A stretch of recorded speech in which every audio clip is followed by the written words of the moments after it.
बॉलीवुड गायक अभिजित भट्टाचार्य तांको विवृत्ति हेतु आजिकाली हेडलाइन रे आसुचंती। ଏହା ପୂର୍ବରୁ ସେ ଶାହରୁଖ ଖାନଙ୍କୁ ଟାର୍ଗେଟ କରିଥିଲେ। ଏବେ ସେ ଅଭିନେତା ରଣବୀର କାପୁରଙ୍କ ଉପରେ ରାଗିଛନ୍ତି। ବାସ୍ତବରେ ଏକ ଆଲୋଚନା ସମୟରେ ଅଭିଜିତ ଭଟ୍ଟାଚାର୍ଯ୍ୟ ଅଯୋଧ୍ୟାରେ ରାମ ମନ୍ଦିରର ଉଦ୍ଘାଟନୀ ଉତ୍ସବରେ ଯୋଗ ଦେଇଥିବା ରଣବୀର କାପୁରଙ୍କ ବିଷୟରେ ପ୍ରଶ୍ନ ଉଠାଇଥିଲେ। ବାସ୍ତବରେ ନିକଟରେ ଏକ ସାକ୍ଷାତକାରରେ ଅଭିଜିତ ରଣବୀର କାପୁରଙ୍କ ବିଷୟରେ ଏକ ପରୋକ୍ଷ ମନ୍ତବ୍ୟ ଦେଇଥିଲେ, ଯାହା ସମସ୍ତଙ୍କୁ ଆଶ୍ଚର୍ଯ୍ୟ କରିଥିଲା।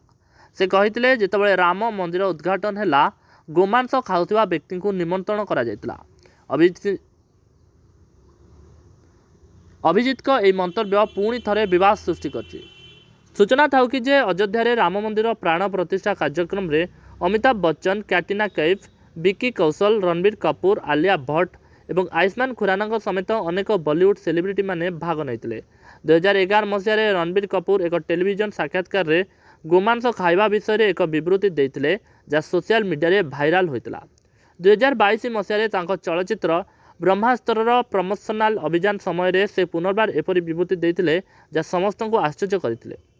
ଏହି କାରଣରୁ ବଜରଙ୍ଗ ଦଳର କର୍ମୀମାନେ ମଧ୍ୟ ଏହା ପ୍ରତିବାଦ କରିଥିଲେ ଏବଂ ତାଙ୍କୁ ଏବଂ ତାଙ୍କ ପତ୍ନୀ ଆଲିଆ ଭଟ୍ଟଙ୍କୁ ଉଜ୍ଜୈନର ମହାକାଳେଶ୍ୱର ମନ୍ଦିରରେ ପ୍ରବେଶ କରିବାକୁ ବାରଣ କରାଯାଇଥିଲା।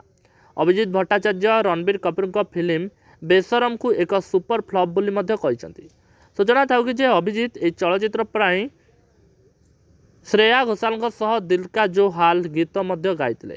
ଏହି ବିଷୟରେ ଅଭିଜିତ କହିଛନ୍ତି, ଭଗବାନଙ୍କୁ ଧନ୍ୟବାଦ, ମୁଁ ଏହି ଯୁଗର ଗାୟକ ନୁହେଁ। ମୁଁ ଏକ ସୁପର ଫ୍ଲପ୍ ଫିଲ୍ମ ଦିଲ୍ କା ଜୋ ହାଲ ଗୀତ ଗାଇଥିଲି। ଏହି ଗୀତ ହିଟ୍ ହୋଇନଥିଲା, ଏହା ବିଷୟରେ କେହି ଜାଣନ୍ତି ନାହିଁ।